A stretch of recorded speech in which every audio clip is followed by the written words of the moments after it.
Fear Not, episode 154. Hi, I'm Billy Atwell, and I believe that consistently facing your fears is the only way to realize your truest self and to make those confident choices that will help you to obtain your deepest held hopes and dreams. I have faith that this podcast series will show you that you are not alone, that it will strengthen you and give you courage to face your fears, and that it will help you to permanently cross over into a life of living beyond your fears. Join me on this journey as we listen and learn from others as they share their experiences in facing and overcoming their own fears.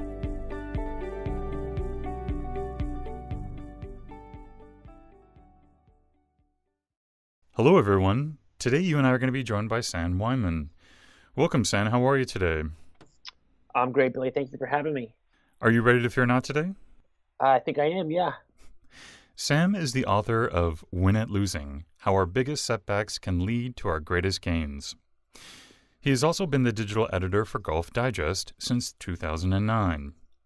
Prior to that, he covered golf and the NHL for the Journal News, as well as written for publications that include Golf Digest, USA Today, Golf World, Yahoo Sports, ESPN The Magazine, and Sports Illustrated. Sam, can you take a few moments to fill in those gaps and maybe also give us a brief glimpse of your personal life? Sure. That's basically covers my professional career. I started as basically a sports writer, and to some extent I still am. I was worked in newspapers for about 10 years and was fortunate enough to leave to go to Golf Digest, which is someone who loves golf and loves golf journalism. It's sort of the place you want to go to.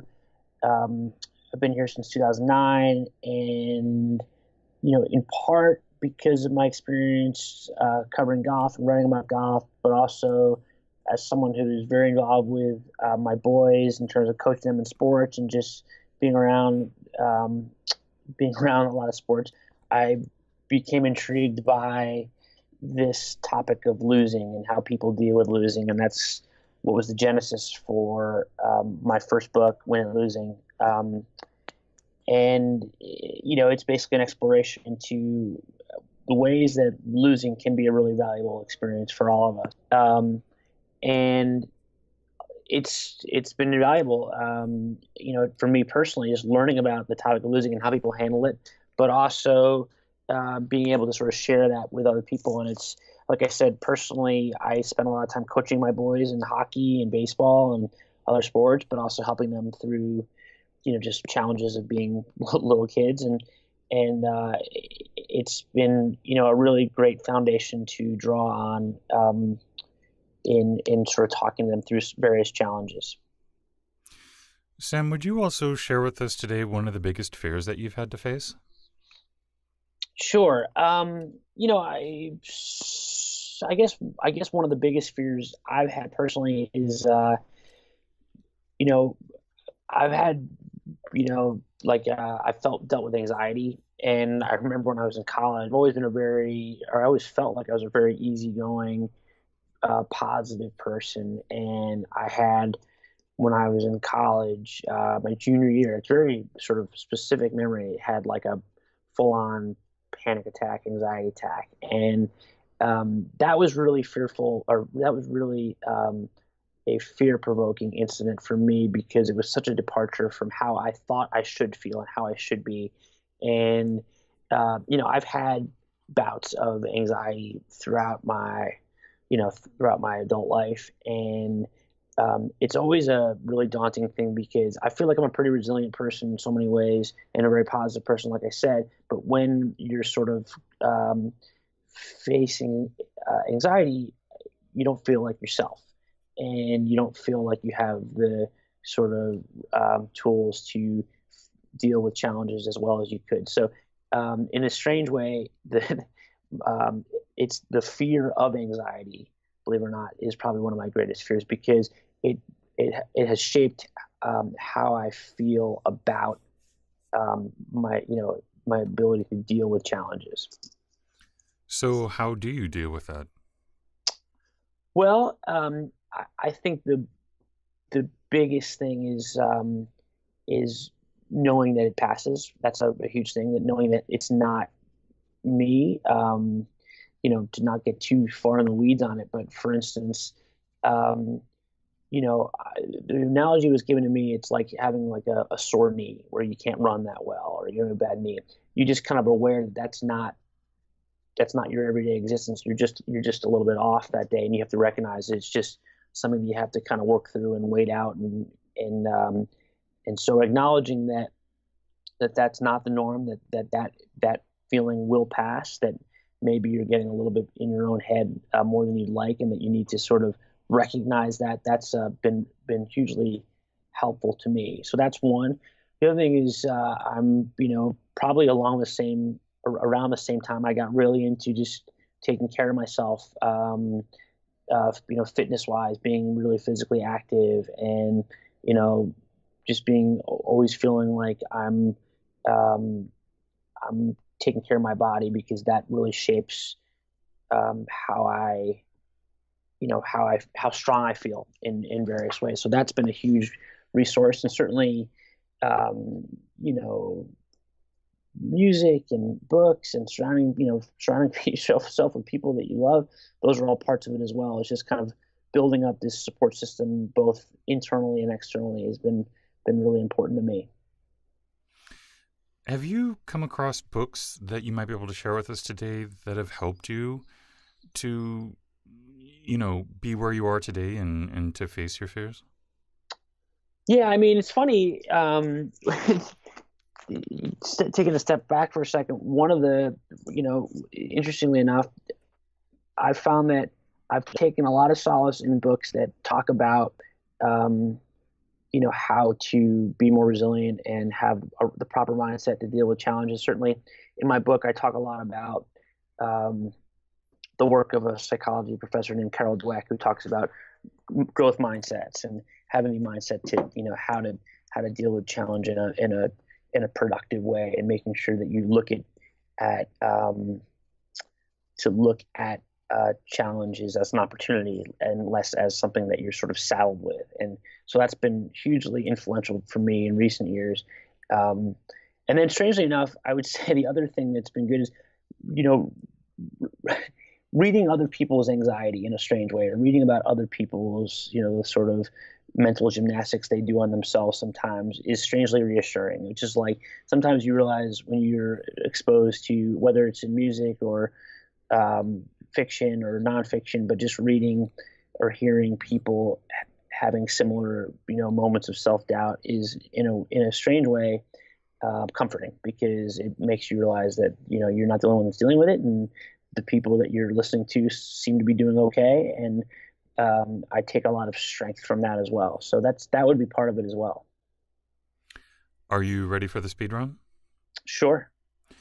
What individual, whether they're fiction or real, has made the most impact on your life?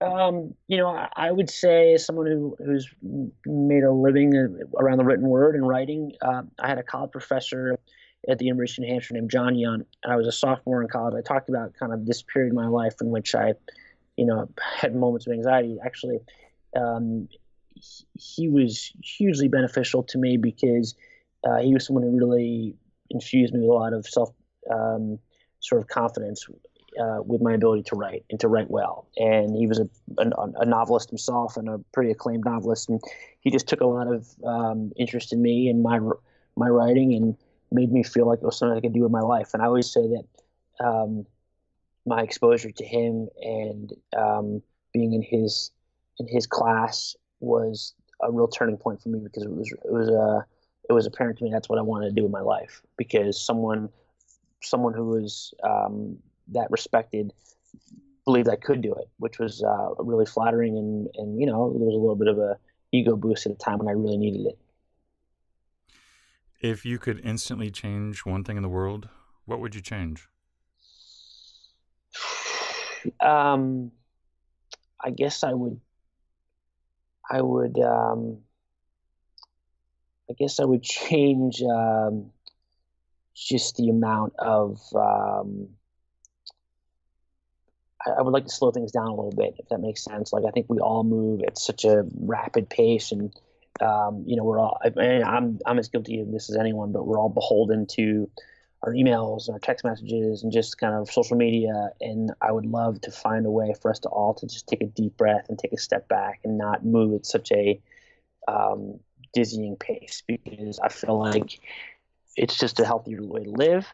And I feel as though I think we'd be a lot more rational in our thought if we just could slow down and not be so knee jerk in a lot of the things we say and write, and also just the amount of time that we spend looking down at our phones. And again, I say that as maybe one of the worst offenders in that regard.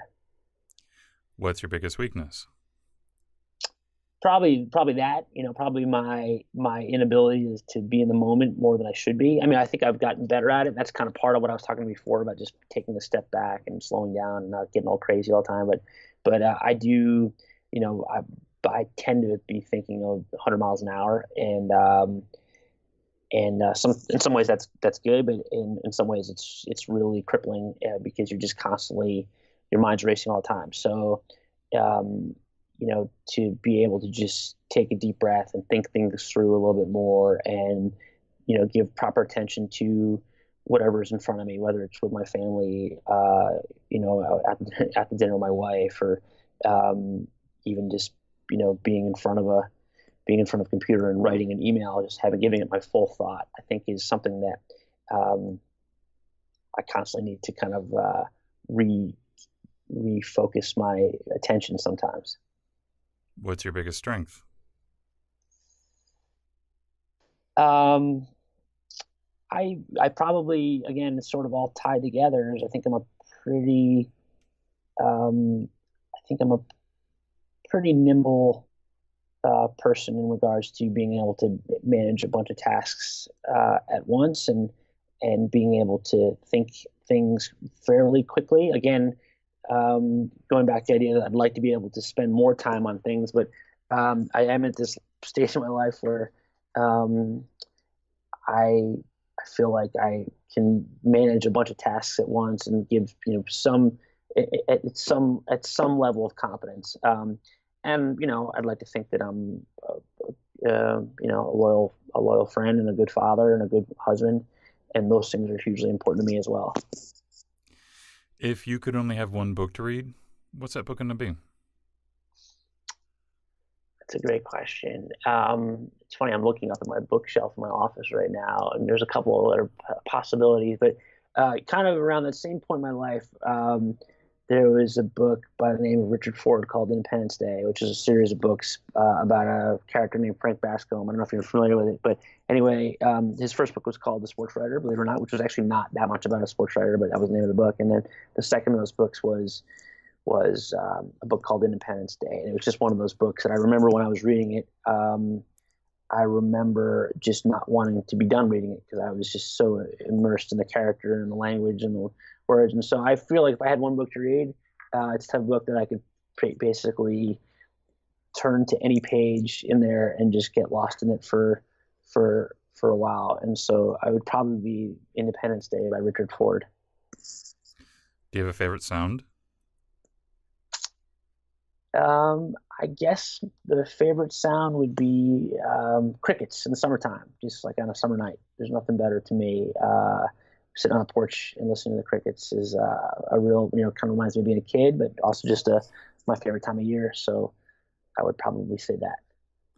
And Sam, if someone would like to connect with you, what's the best way for them to do that?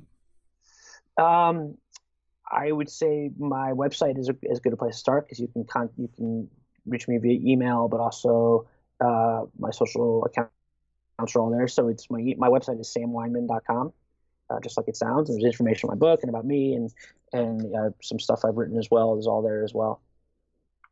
And what parting advice would you like to leave with us today? Well, I suppose it would be appropriate for me to be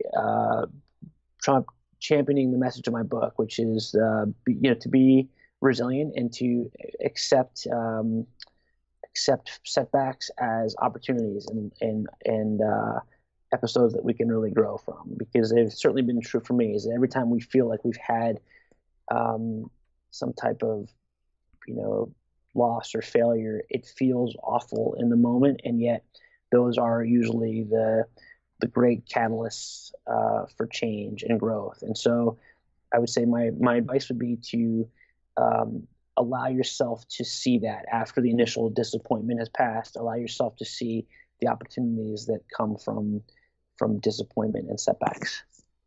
Wisdom indeed. Thank you so much for that. And Sam, I want to thank you so much too for coming on the show today. You've been really generous with your time and your knowledge, and I just would like to say thank you again. So thank you. My pleasure. My pleasure, Billy. Thank you for having me. Thank you for joining me today. And remember, you cannot achieve everything, but you do have the God-given ability to achieve anything. So stay focused, out of fear, and keep on keeping on. Until next time, be well and peaceful. For more information on today's episode and guest, or for resources that will assist you in overcoming your fears, visit livingbeyondyourfears.com. And don't forget to subscribe to this podcast, where 3 times a week we move to a life beyond our fears.